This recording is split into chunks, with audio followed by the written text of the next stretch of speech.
पहले हम कुछ इस तरीके से डेटा मॉडलिंग करते थे, पीछे के सारे उसके रेवेन्यू के नंबर, सेल्स के, मार्जिन के, ये सब एक एक करके एक इस एक्सेल शीट में डालते थे। Time consuming exercise.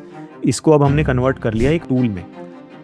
इसमें हमने कोई भी कोडिंग हमने नहीं करी है, ये पूरी की पूरी कोडिंग क्लॉड से ही करवाई गई है। इंडिया में जो नंबर ऑफ म्यूचुअल फंड्स हैं वो नंबर ऑफ स्टॉक से भी ज़्यादा हैं, लेकिन जो बेस्ट परफॉर्मिंग फंड्स हैं आज की डेट में वो शायद अगले साल वर्स्ट परफॉर्मिंग फंड होगा। लोग जो वो बैठ नहीं पाते जस्ट बिकॉज ऑफ वोलेटिलिटी। तो वहाँ पे वो हिलनी नहीं चाहिए गाड़ी, और बहुत गाड़ी हिल के चलेगी तो आप बोलोगे उतर ही जाता है यार, छोड़ो।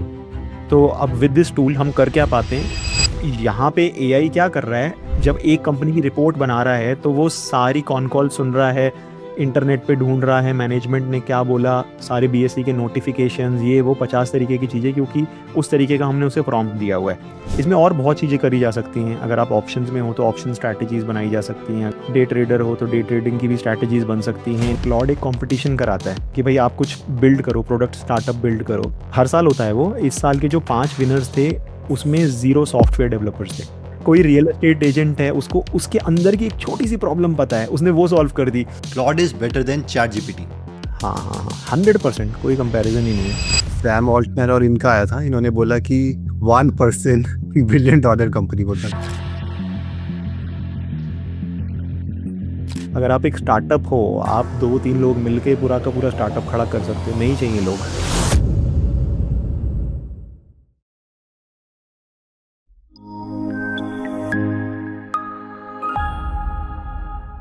ठीक है शुभम, जो सबसे पहला यूज़ केस है क्लॉड का जहाँ पे हमने यूज़ किया वो क्या है?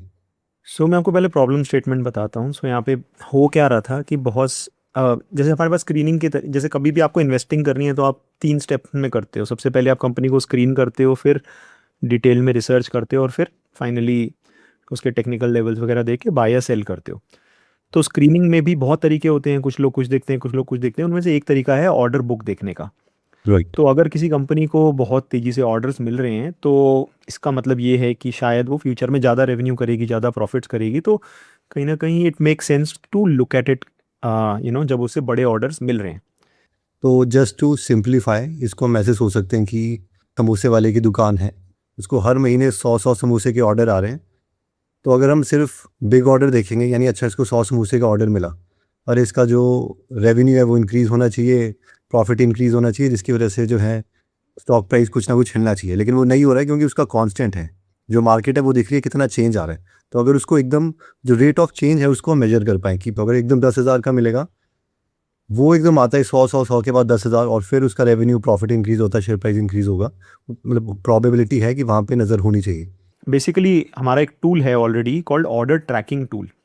इस ऑर्डर ट्रैकिंग टूल में हम क्या करते थे कि जिस भी कंपनी को ऑर्डर मिल रहा है उसका एआई के थ्रू जैसे ही ऑर्डर मिलता था, एंड बाय द वे ये सब क्लॉड से ही करा हुआ है, तो जैसे ही ऑर्डर मिलता था, जैसे सुप्रीम पावर को भी रिसेंटली ऑर्डर मिला था। एक पावर कंपनी है, इसने जो पीडीएफ आता है कि भाई मुझे ऑर्डर मिला, कंपनी को नोटिफाई करना पड़ता है, कुछ ऐसा दिखता है। तो इसके टेक्स्ट को समझ के ऑर्डर की क्वांटिटी और उसकी कितने टाइम में है वो सब निकाल के इंडेक्स कर देते थे हम, और ये ऑर्डर बुक टूल हमने बनाया हुआ था। तो इसमें हम बेसिकली, एक अच्छी बात ये थी कि कंपनी लेवल पर आप एकदम कंबाइन करके देख सकते हो, और ये देख सकते हो कि जैसे फॉर एग्जांपल सुप्रीम पावर की ही बात करें तो हमें यहाँ पे दिख रहा है कि भाई यहाँ पे इसको ये सब ऑर्डर्स मिले हैं इन द रीसेंट टाइम्स। अब इसमें चैलेंज ये था कि ऑर्डर मिलने का नोटिफिकेशन आता है, ऑर्डर एग्जीक्यूट होने का नोटिफिकेशन नहीं आता। कि जितने अगर 100 करोड़ का ऑर्डर आ रहे हैं तो 100 करोड़ ही एग्जीक्यूट हो रहे हैं, तो जो टॉप लाइन है वो उतने का ही उतनी की उतनी ही है, उतना का उतना ही है, ग्रोथ नहीं आ रही है, इसीलिए जो शेयर ग्रोथ प्राइस। नहीं आ रही है। यस, जितने ज़्यादा नए ऑर्डर्स आएंगे उतना ज़्यादा अच्छा है, राइट। जैसे पिछले साल ऑन एन एवरेज पूरे साल में अगर 100 करोड़ ऑर्डर आ रहे थे और इस साल 200 करोड़ के ऑर्डर आ रहे हैं, तो वो एक अच्छी बात है।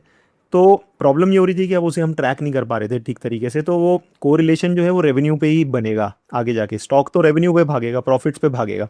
तो फिर हमने बोला भाई ये नहीं चलेगा, हमें अनएग्जीक्यूटेड ऑर्डर बुक का स्नैपशॉट लेना पड़ेगा एवरी क्वार्टर के एंड में, ठीक है। और हर क्वार्टर के एंड में वो स्नैपशॉट का एक चार्ट बनाना पड़ेगा कि भाई अनएग्जीक्यूटेड ऑर्डर बुक बढ़ रही है या घट रही है। So that was the whole idea. तो यहाँ पे हमें ये दिखा कि बहुत सारी कंपनियां हैं जो अपनी इन्वेस्टर प्रेजेंटेशन में हर क्वार्टर में ना अनएग्जीक्यूटेड ऑर्डर बुक का नंबर दे देती हैं कि भाई इतनी ऑर्डर बुक मेरी अभी बची है, इतना अभी भी मेरे पास है आगे के एग्जीक्यूशन के लिए। तो फिर हमने एक टूल बनाया जिसमें हमने एआई का यानी क्लॉड का ही यूज़ करा। ये क्या करता है, इन सारी इन्वेस्टर प्रेजेंटेशंस के ऊपर जाके उसकी अनएग्जीक्यूटेड ऑर्डर बुक का टाइमलाइन लेकर आ जाता है और उन्हें प्लॉट कर देता है। सो जैसे यहाँ पे आपको दिखेगा वेल्सपन एंटरप्राइजेज, यहाँ पे दिखेगा या फिर और भी मतलब बहुत सारी कंपनियां। The companies are not important, यहाँ पे मैं जो मेन चीज़ बताना चाह रहा हूँ वो यूज़ केस है कि हम यहाँ पे करना क्या चाह रहे हैं। जैसे एक इंटरेस्टिंग कंपनी जो हमने रिसेंटली इससे ढूंढी थी वो है JNK। तो ये JNK इंडिया जो है, ये कंपनी बेसिकली क्या करती है, मैं आपको यहाँ पे जैसे ये दिखा रहा है, इतने करोड़ की अनएग्जीक्यूटेड ऑर्डर बुक है। तो ये एक ऑयल एंड गैस की प्रॉक्सी है। तो दुबई में जितने पावर प्लांट मतलब ऑयल एंड गैस के प्लांट लग रहे हैं, नई रिफाइनरीज लग रही हैं, या इंडिया में जो नई रिफाइनरीज लग रही हैं, उनमें जो पूरे पाइपिंग का सिस्टम लगता है, उसकी जो फैब्रिकेशन होती है, पूरा जो असेंबली बनती है, वो काम ये लोग करते हैं। तो क्योंकि इंडिया का फोकस है बहुत ही ज़्यादा ऑयल एंड गैस सेक्टर में कि भाई डिपेंडेंसी कम करो, तो भयंकर तरीके से इंडिया में पुश है कि आप ज़्यादा से ज़्यादा इंडिया में एक्सप्लोरेशन करो और रिफाइनरीज भी और ज़्यादा लेकर आओ। तो ये था एक यूज़ केस ऑर्डर बुक से रिलेटेड। तो सेकंड यूज़ केस क्या है ना, इसमें काफ़ी बार क्या होता है, हम जब कंपनी को डिटेल में पढ़ लेते हैं तो हमें कुछ कुछ उसके हाई लेवल स्टोरी मन में बन जाती है कि भाई ये मेन स्टोरी है, इस तरीके से स्टोरी चलेगी, शायद रेवेन्यू ग्रोथ कुछ इस तरीके से आ सकती। अब वो स्टोरी कुछ ऐसे होती है कि भाई कंपनी ने नया प्लांट लगाया है, वो प्लांट लाइव हो रहा है, 30% की ग्रोथ एक्सपेक्टेड है एंड सो ऑन। अगले 2-3 साल के हम प्रोजेक्शंस बनाते हैं, प्रॉफिट के प्रोजेक्शंस बनाते हैं, बेसिकली जो नॉर्मल डेटा मॉडलिंग हम करते हैं। इन शॉर्टली प्रोबेबिलिटी है कि ये जो इसमें रिस्क और रिवॉर्ड कितना है, हारे तो कितना हारेंगे और जीते तो कितना जीतेंगे। और अगर हार ही बहुत ज़्यादा है, FD से ज़्यादा है या बाकी नंबर से ज़्यादा है, तो उस कंपनी में हम कुछ बिट एलोकेट कर सकते एग्जैक्टली अब यहाँ पे ना इसके अंदर से 2 प्रॉब्लम्स आती थी। पहली प्रॉब्लम ये आती थी कि data modelling in itself was a very very tricky exercise and very time consuming exercise. क्यों टाइम कंज्यूमिंग? क्योंकि पहले हम कुछ इस तरीके से डेटा मॉडलिंग करते थे, इसमें हम पीछे के सारे उसके रेवेन्यू के नंबर, सेल्स के, मार्जिन के, ये सब एक एक करके एक एक नंबर लेकर आते थे और इस एक्सेल शीट में डालते थे। फिर उसके बाद हम आगे के अजम्पशंस बनाते थे जिसमें हम आगे की ग्रोथ कितनी आ सकती है, मार्जिन कितने आ सकते हैं। फिर ये नंबर ऑफ़ शेयर्स भरते थे कि भाई उस कंपनी में कितने शेयर्स हैं, उसको एक valuation multiple PE ratio assign करते थे एंड सो ऑन। और फिर फाइनली आउटपुट में हमें ये पता चलता था कि एक्सपेक्टेड कैगर कितना है, यानी कितनी ग्रोथ एक्सपेक्टेड है over the next 2-3 years on the story जो हमने सोची है। हमें ये था कि भाई जब स्टोरी आ गई तो मुझे बस जल्दी से 2-3 नंबर भरने हैं और मुझे सीधा आंसर बताओ, मुझे नहीं भरना, ये ग्रंट वर्क नहीं करना। और दूसरी प्रॉब्लम ये थी कि कंपनीज इतनी ज़्यादा थी, 2000-3000 कंपनियां हैं, तो मैं कितनी कंपनियां पढ़ लूँगा। तो अब भी तो मेरे पास AI है, क्यों ना मैं सारी कंपनीज की डिटेल्ड रिपोर्ट्स, डिटेल्ड वैल्यूएशन करके एक अपनी पूरी रिपॉजिटरी बना लेता हूँ। ठीक है, और जब भी मैं जिस भी कंपनी को पढ़ रहा हूँ, सीधा मैं जा करके वो रिपोर्ट खोलूंगा। मुझे उस टाइम पे on the spot report generate करने की ज़रूरत नहीं है। मेरे पास सारी कंपनीज की सारी रिपोर्ट्स बनी हुई हैं, सारी वैल्यूएशंस भी बनी हुई हैं। तो यहाँ पे AI क्या कर रहा है, जब एक कंपनी की रिपोर्ट बना रहा है तो वो सारी कॉन कॉल सुन रहा है, इंटरनेट पे ढूंढ रहा है मैनेजमेंट ने क्या बोला, सारे BSE के नोटिफिकेशंस, ये वो 50 तरीके की चीज़ें, क्योंकि उस तरीके का हमने उसे प्रॉम्प्ट दिया हुआ है। राइट। और वो डिटेल्ड रिपोर्ट बना के जो सबकी बना रहा है, तो मैंने एक बोला उसे कि फाइनल एक एक्सेल शीट बना के ना मुझे कंपैरिजन बता दो कि जिनमें 25-30% से ज़्यादा केगर आ रहा है, मैं सिर्फ वहीं पे इंटरेस्टेड हूँ। तो ये एक बहुत एक स्क्रीनिंग प्रोसेस भी बन गया मेरे लिए और एक्चुअली एनालिसिस का प्रोसेस भी बन गया। तो मैं दिखाता हूँ फाइनली कि यहाँ पे हमने किया क्या क्या है। सो ये हमारी पास्ट की शीट है, इसको अब हमने कन्वर्ट कर लिया एक वैल्यूएशन टूल में। ये हमारा वैल्यूएशन टूल है।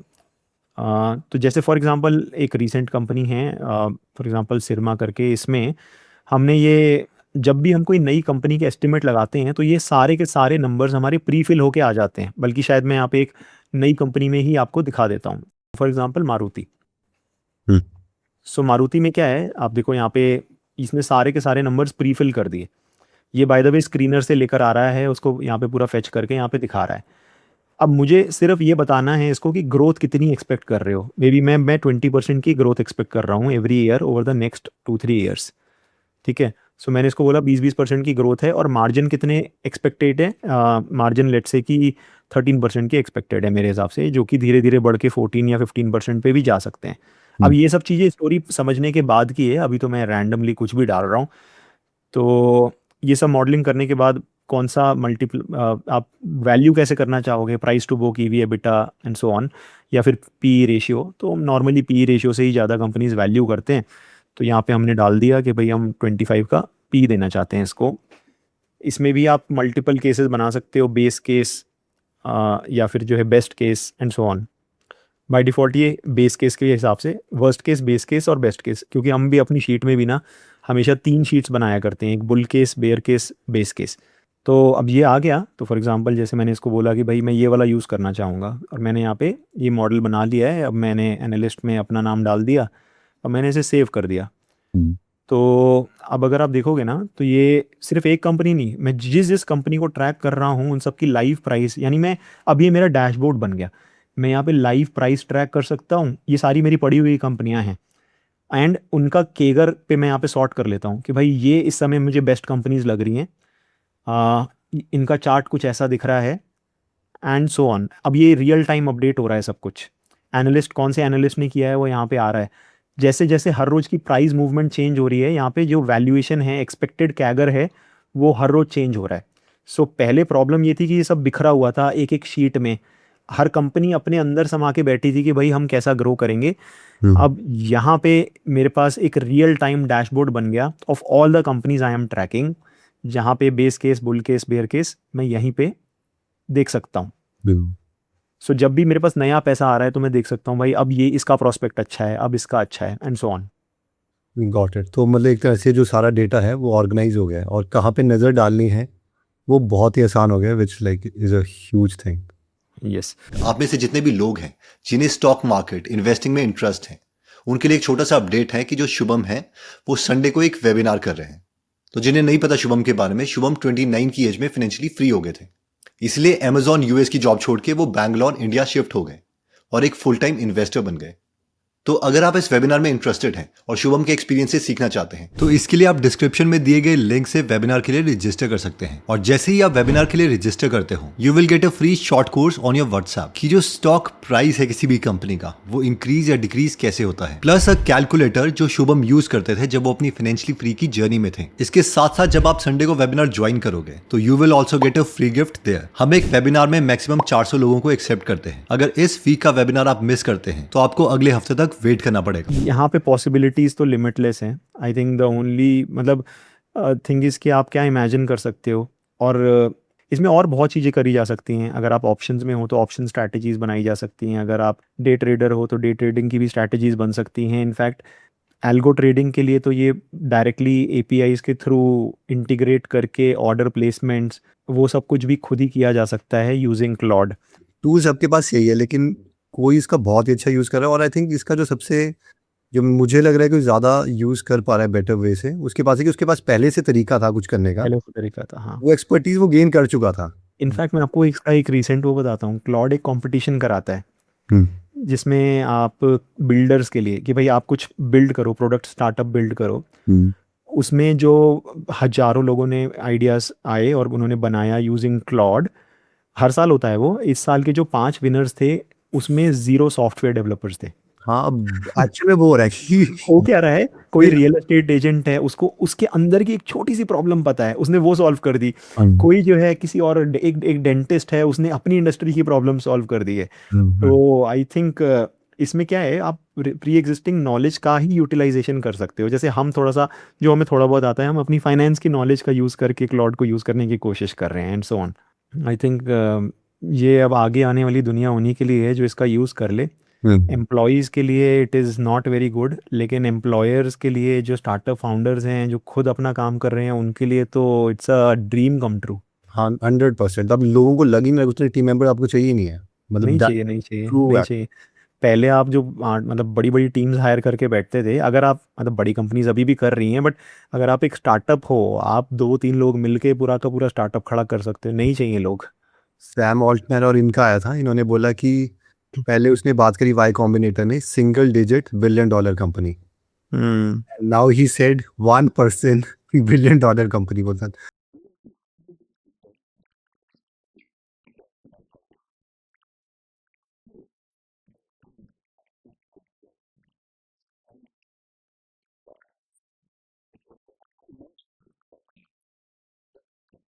डोंट मिस AI थिंग, मतलब आप 2-3 घंटे तो गुजारो, बिल्ड 100 समथिंग, ये लोग खुद के लिए सॉल्व करो, विचिट बिल्कुल, बिल्कुल, खुद बिल्कुल, के लिए सही सॉल्व बात है। करो। एंड आई थिंक बहुत सारे लोग ना $20 पर मंथ देने में हिचकते हैं।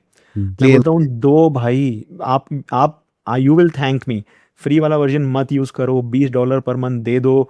और आई थिंक उसको लेवरेज करो, उसका जो लेवरेज करके आप जो कमा सकते हो, जो पोटेंशियल है, वो $20 से बहुत ही ज़्यादा है। कुछ भी नहीं है, $200-300 आप उसको ट्यूशन फीस मान लो साल की, मतलब इससे अरे ज़्यादा साल की हम लोग $200 पर मंथ वाला यूज़ करते हैं प्लान, राइट? भी नहीं, 2-2 है हमारे पास। हमारे पास तो दो दो हैं।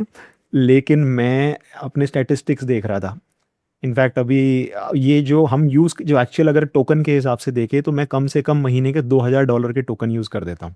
हुँ, तो मेरे लिए, और अब भी मैं परसों की न्यूज़ बता रहा हूँ, मैंने पढ़ा कि क्लॉड सोच रहा है कि अगले 6 महीने बाद इसको टोकन बेस्ड बिलिंग पे शिफ्ट करेगा। को माइक्रोसॉफ्ट कोवर्क ने ऑलरेडी शिफ्ट कर दिया है। कोवर्क नहीं, उनका जो भी है। तो मुझे डर लग रहा है, भाई अगर ये टोकन बेस्ड पे कर दिया तो मैं तो गया काम से। Claude is better than ChatGPT. हाँ हाँ हाँ, 100%, कोई कंपैरिजन ही नहीं है। अभी सैम ऑल्टमैन का मैं एक इंटरव्यू देख रहा था, उसने ये बोला हुआ कि हम पता नहीं 2030 तक $13 ट्रिलियन इन्वेस्ट करेंगे। तो एक बंदे ने उसको बोला कि यार तू $13 बिलियन कमा रहा है, तू 13 ट्रिलियन कैसे कर देगा? वो गुस्सा ही हो गया, बोलता How can the company with 13 billion in revenues make 1.4 trillion of spend commitments? Brad, if you want to sell your shares, I'll find you a buyer. I just enough. Like, so I think we could sell, your shares or anybody else's to some of the people who are making the most noise on Twitter, whatever, about this very quickly. I think एक जो बहुत ही मेरा favourite tool है, जो community का भी favourite है, जो कि मास्टर ट्रैकर टूल। हर जगह ये जो डेटा है फैला होता था, इसको जो पूरा कंडेंस करके, आई थिंक हर एक इन्वेस्टर का, इवन बिजनेसमैन का भी एक सपना होता है कि एक जगह कंडेंस्ड डैशबोर्ड हो, जहाँ पे मतलब पूरी मेरी दुनिया दिख जाए मुझे, वो फैला ना हो। तो वो बड़ा इंपॉर्टेंट है, तो इसके बारे में शुभम। हाँ, तो बेसिकली ये भी हमने क्लॉड की हेल्प से ही बनाया है। ये यूआई भी, इसका बैकएंड भी, और ये जो थीसिस हम इसके अंदर लिखते हैं उसमें भी काफ़ी ज़्यादा एआई का यूज़ करते हैं। इसमें हमने कोई भी कोडिंग हमने नहीं करी है, ये पूरी की पूरी कोडिंग क्लॉड से ही करवाई गई है। आइडिया ये है कि हर स्टॉक जो अभी तक हमने पढ़ा है उसकी थीसिस को हमें क्वार्टरली ट्रैक करना होता है कि भाई वो थीसिस रेड जा रही है, ग्रीन जा रही है कि येलो जा रही है। रेड मतलब कि थीसिस खराब हो रही है, येलो मतलब कि ठीक ठीक है, एंड ग्रीन मतलब बेटर हो रही है, जो मैनेजमेंट बोल रहा है उससे बेटर जा रही है। हाँ, तो थीसिस का मतलब कि जैसे किसी ने लेट्स से 100 करोड़ का वादा किया था, तो उसने 150 करोड़ कर दिया, तो वो ग्रीन हो गया। 100 का एग्जैक्टली 100 किया तो पीला हो गया, 100 से 80 कर दिया, बोला 100 था हुआ 80, तो वो रेड हो गया। एग्जैक्टली। तो अब ये जो चीज़ें होती हैं, ये जब आप कंपनी की रिसर्च करते हो तो मैनेजमेंट कुछ कुछ बातें करती है एंड मार्केट इसको बहुत सीरियसली लेती है। अगर किसी ने बोला 100 और कर दिया 80, तो समझो अगले दिन लोअर सर्किट लगेगा। लोअर सर्किट मतलब अगले दिन वो 15-20% स्टॉक डाउन होगा। सिमिलरली जैसे अभी रिसेंटली एक रिजल्ट आया था जेन टेक्नोलॉजी का, राइट? तो जैसे ही रिजल्ट आया, आई थिंक उन्होंने जो वादा किया था उससे कम किया, तो एक ही दिन में आई थिंक ये शायद 10 या 15% डाउन हो गया था जैसे ही रिजल्ट आया। वाई? बिकॉज यहाँ पे जो थीसिस थी वो रेड की तरफ चली गई। अब जैसे यहाँ पे अगर आप देखोगे तो ये अभी हमने भरा नहीं है, लेकिन अब जब हम इसे मार्क करेंगे ना, इसे हम रेड मार्क करेंगे क्योंकि जो एक्सपेक्टेड था उससे ख़राब रिजल्ट आया है। तो जैसे हर क्वार्टर में आप देखो इन लोगों ने गाइड, जी मतलब गाइडेंस और ए मतलब एक्चुअल, गाइड क्या किया था, 35% मार्जिन करेंगे एंड ग्रोथ कितनी आएगी, एक्चुअली में आई कितनी। बट ये साल इनके लिए बहुत ही ज़्यादा ख़राब जा रहा है, तो शायद जेन उतनी अच्छी कंपनी नहीं है क्योंकि गाइडेंस भी ख़राब ही दे रही थी। लेकिन बहुत सारी कंपनियां हैं जो, फॉर एग्जांपल अगर आप किसी और कंपनी को देखोगे जैसे वैभव ग्लोबल, तो जैसे यहाँ पे ग्रोथ एक्सपेक्टेड कितनी थी, सिर्फ 8%, लेकिन आई 9% एंड बट मार्जिन 10 की जगह पे 13% के आ गए। सो यहाँ पे आपको ये दिख रहा है कि ये ग्रीन दिखा रहा है कि भाई जो बोला था उससे एक्चुअली में बेटर किया। सो इसमें एक इम्पॉर्टेंट चीज़ ये जो चीज़ें आप देख रहे हो ना, ये कई बार हम मिस कर देते हैं। ये जो है एक्चुअली पूरे चार्ट देख करके उसके मूविंग एवरेज का समरी यहाँ पे हैंड टू हैंड दे देता है कि 20 डे मूविंग एवरेज के ऊपर है, 50 के ऊपर है, 100 के नीचे है, 200 के नीचे चल रहा है। अब चार्ट पे मुझे ये देखना है कि लोग उसमें इंटरेस्टेड हैं या नहीं, कंपनी के भाव जो है वो गिर रहा है या बढ़ रहा है। जैसे वैभव ग्लोबल की पर्टिकुलरली अगर मैं बात करूं तो इसका जो भाव है वो कंटिन्यूसली गिर रहा है, 500 रुपये से आज शायद 220 रुपये का आ गया। अब वो गिर रहा है, क्यों गिर रहा है मुझे नहीं पता, लेकिन इवन तो कंपनी ठीक कर रही है लेकिन लोग अभी भी इसमें इंटरेस्टेड नहीं है, तो मैं एंट्री नहीं लूँगा। अब लोग इंटरेस्टेड हैं या नहीं, अब मुझे उसकी भी ना रियल टाइम समरी और अलर्ट्स चाहिए। तो यहाँ पे हमने रियल टाइम अलर्ट्स लगाए हुए हैं अपने सिस्टम के लिए, जहाँ पर जैसे ही ये कंपनी का चार्ट पलट के वापस ऊपर की ओर उठने लगेगा तो ये हमें अलर्ट दे देगा। अब वो ऊपर उठ रहा है, वो कैसे पता चलेगा? वो पता ऐसे चलेगा कि ये जो काली लाइन इसके ऊपर जा रही है, इसको तोड़ दिया और ऊपर की तरफ चला गया, तो इसका मतलब है कि भाई यहाँ से ट्रेजेक्टरी चेंज हो रही है, तो शायद ये वापस अब ऊपर उठ सकता है। इसको, ये जो काली लाइन है, इसको हम बोलते हैं 200 DMA, यानी 200 डेज मूविंग एवरेज। मतलब ये कि जो इसका प्राइस मूवमेंट चल रहा है उसका 200 दिन का, पीछे के 200 दिन का एवरेज हर रोज ले रहे हैं और उसे प्लॉट कर रहे हैं इसी चार्ट पर। तो जनरली इसकी जो डायरेक्शन है वो हमें स्टॉक का ट्रेंड बताती है। तो मास्टर ट्रैकर टूल में हमें यहीं पे दिख रहा है कि भाई 200 डे मूविंग एवरेज के रेड है, यानी कि उसके नीचे चल रहा है प्राइस, यानी कि अभी भी नीचे ही गिर रहा है, अभी ऊपर जाना शुरू नहीं हुआ है ट्रेजेक्टरी। जिस दिन ये ग्रीन हो गया उस दिन मैं शायद इसमें इंटरेस्टेड और ज़्यादा हो जाऊं। इंडिया में जो नंबर ऑफ फंड्स हैं, म्यूचुअल फंड्स हैं, वो नंबर ऑफ स्टॉक से भी ज़्यादा हैं। अब ये थोड़ा सा सरप्राइजिंग लगेगा लोगों को, लेकिन ये सच है। अगर आप अक्रॉस ऑल कैटेगरीज, इतनी तो कैटेगरीज हैं, अगर आप देखोगे ना, लार्ज कैप, मिड, ये multi, flexi, blah blah blah, thematic, aggressive hybrid, balanced hybrid, liquid, ultra short, अगर कोई इंडस्ट्री के बाहर का बंदा है तो वो ये समझने में ही उसकी PhD हो जाएगी कि भाई फंड कितने तरीके के हैं। क्योंकि हम मतलब बहुत दिनों से फंड, म्यूचुअल फंड्स को ट्रैक करते हैं, तो हमको प्रॉब्लम ये आ रही थी कि अब हमसे भी बहुत सारे लोग पूछते थे कि भाई कौन से फंड में इन्वेस्ट करें या फिर कौन से फंड्स अच्छे लग रहे हैं। लेकिन जो बेस्ट परफॉर्मिंग फंड्स हैं आज की डेट में, वो शायद अगले साल वर्स्ट परफॉर्मिंग फंड होगा, क्योंकि डेटा तो कुछ ऐसा ही बताता है। जो बेस्ट परफॉर्मिंग फंड होते हैं ना 1-2 सालों के लिए, वो अगले मल्टी ईयर्स के लिए बहुत ही ज़्यादा ख़राब परफॉर्मेंस करते हैं। क्यों? क्योंकि ये जो फंड्स की परफॉर्मेंस होती है वो सिक्लिकल होती है। इनफैक्ट इसके बारे में मैं अभी रिसेंटली एक आर्टिकल पढ़ रहा था, इसमें ये स्टडी दी हुई थी कि फॉर एग्जांपल कोई एक फंड है जो 2011 में अक्रॉस ऑल नंबर 3 पर आया था, 2013 में नंबर 1 पर आया था, और जैसे ही हम नीचे जाते हैं उसके आगे 15-16 में उसकी रैंक फिसल के रैंक 70, रैंक 31 हो जाती है, एंड सो ऑन। एंड ये कोई सिर्फ एक फंड की बात नहीं है। इनफैक्ट जितने भी ये बेस्ट परफॉर्मिंग फंड्स थे, सब्सिक्वेंट ईयर्स में वर्स्ट परफॉर्मिंग फंड बन जाते हैं, चाहे आप कोई भी फंड उठा करके देख लीजिए। अगर हम एक लॉन्ग टर्म इन्वेस्टर हैं तो हमें ऐसे फंड ढूंढने हैं जो कंसिस्टेंटली कंपाउंड करें। तो उसके लिए हमें एक स्क्रीनर बनाना था जो कि स्मार्ट स्क्रीनर हो। 5100 फंड्स को जो है कंपेयर करके, इसमें अक्रॉस ऑल द फंड सबका डेटा है, उनका 1 year, 3 year, 5 year performance, draw down, expense ratio, कितने साल हो गए, परफॉर्मेंस कैसी है, ये सब कुछ कंपेयर करने के लिए हमने एक टूल बनाया। और ये जो पूरा का पूरा डेटा है, वो डेटा निकालने के लिए, इसका UI बनाने के लिए, एंड बेसिकली यहाँ पे ये पूरा का पूरा कंपैरिजन करने के लिए सब कुछ जो है क्लॉड के थ्रू ही हुआ है।